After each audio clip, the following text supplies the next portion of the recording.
एक छोटे से गांव में दो भाई रहते थे, सुरेश और रमेश। दोनों एक ही माँ के बेटे थे, लेकिन दोनों की सोच बिल्कुल अलग थी।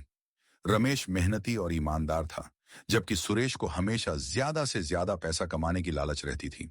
माँ, देखो मैंने आज कितने पैसे कमाए हैं। बेटा, पैसा कमाना अच्छी बात है, लेकिन ईमानदारी से कमाया हुआ पैसा ही सुकून देता है। माँ, आजकल ईमानदारी से कोई अमीर नहीं बनता। भैया, पैसा कम हो तो कोई बात नहीं, लेकिन गलत रास्ते से कमाया पैसा कभी खुशी नहीं देता। सुरेश रमेश की बात सुनकर हंस देता है। तुम अपनी ईमानदारी अपने पास रखो, मुझे पैसे चाहिए। कुछ दिनों बाद गांव के एक व्यापारी ने दोनों भाइयों को अपनी दुकान पर काम करने का मौका दिया। व्यापारी ने दोनों को कुछ पैसे और सामान देकर कहा कि इसे बाजार तक पहुंचाना है। तुम दोनों यह सामान बाजार की दुकान तक पहुंचा देना, रास्ते में संभाल कर जाना। मालिक, हम ध्यान रखेंगे। दोनों भाई सामान लेकर बाजार की ओर निकल पड़े। दोनों भाई एक पेड़ के पास चलते हुए रास्ते में सुरेश को जमीन पर एक कपड़े की थैली दिखाई देती है। रुको रमेश, क्या हुआ भैया? देखो यहाँ पैसों की थैली पड़ी है। सुरेश थैली उठाकर खोलता है।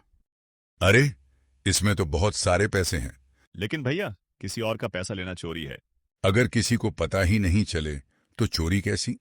सुरेश की आंखों में लालच साफ दिखाई दे रहा था। भैया, हमें ये पैसे वापस करने होंगे। तुम्हें जो करना है करो, मैं ये पैसे नहीं लौटाऊंगा। कुछ ही देर बाद एक बूढ़ा आदमी परेशान होकर उसी रास्ते पर आता दिखाई दिया। हे भगवान, मेरी पैसों की थैली कहाँ चली गई? रमेश बूढ़े आदमी के पास जाता है।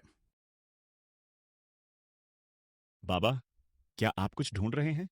हाँ बेटा, मेरी पैसों की थैली खो गई है। उसमें मेरी पूरी जिंदगी की जमा पूंजी थी। रमेश सुरेश की तरफ देखता है। सुरेश चुप रहता है। बाबा, आपकी थैली ऐसी थी क्या? बूढ़ा आदमी थैली देखकर खुश हो जाता है। हाँ बेटा, यही मेरी थैली है।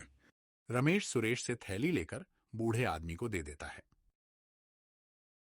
बेटा, तुमने मेरी जिंदगी की सबसे बड़ी चिंता खत्म कर दी। बाबा, ये तो आपका पैसा था, इसे वापस करना हमारा फर्ज था।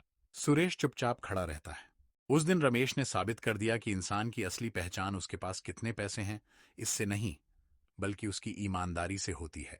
सुरेश ने भी अपने भाई की ईमानदारी देखी, लेकिन उसके मन में क्या बदलाव आया, यह तो वक्त ही बताएगा।